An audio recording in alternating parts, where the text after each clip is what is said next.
Welcome back everyone. नमस्ते सभी को। आज खट्यास योगा श्रृंखला महर्षि किरणट में हम वात कर्म कपालभाति के बारे में जानने के प्रयास को जारी रखेंगे। पिछली बार हमने जाना था कि कुंडलिनी योग में यह भी कहा गया है कि अगर साधक का अपने स्वर पर नियंत्रण ना हो, अपनी नाड़ियों पर नियंत्रण ना हो, नाड़ियों में विकार हो, तो उस विकारग्रस्त नाड़ी से ही शुद्ध पवित्र विकार रहित कुंडलिनी ऊपर चढ़ेगी। यदि कुंडलिनी किसी एक नाड़ी से ऊपर चढ़ने लगती है, चाहे ईड़ा हो या पिंगला, तो उसी प्रकार की उत्तेजनात्मक या निष्क्रियात्मक क्रियाओं का संपादन हमारे भीतर होता है।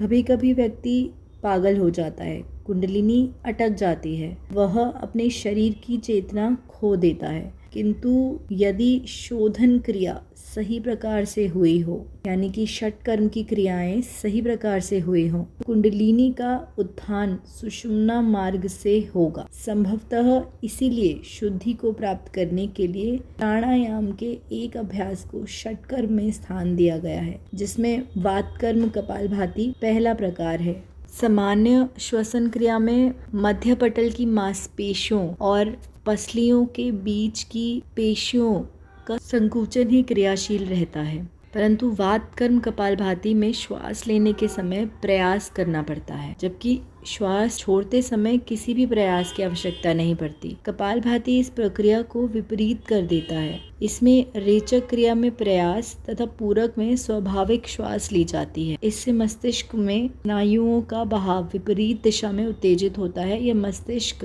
के केंद्रों को जगाने में सहायक होता है। चलिए अब विधि समझ लेते हैं। किसी भी आरामदायक आसन में बैठना है और रीढ़ की हड्डी को सीधा रखना, आंखें बंद रखनी है और पूरे शरीर को शिथिल रिलैक्स कर लें। तेजी से पेट से श्वास अंदर लीजिए। अब पेट की मांसपेशियों को संकुचित करते हुए बल लगाते हुए श्वास बाहर छोड़िए और धीरे धीरे बिना प्रयास के सहज श्वास लें, एकदम नॉर्मल श्वास लें। पेट की मांसपेशियों का विस्तार होने दें, परंतु इसमें किसी प्रकार का भी बल का प्रयोग ना करें। आराम से जितनी देर संभव हो शीघ्र श्वसन क्रिया करें। यह श्वसन क्रिया पेट से हो, छाती से नहीं। और उसके बाद धीरे धीरे से गहरी श्वास लें और अब रेचक करें।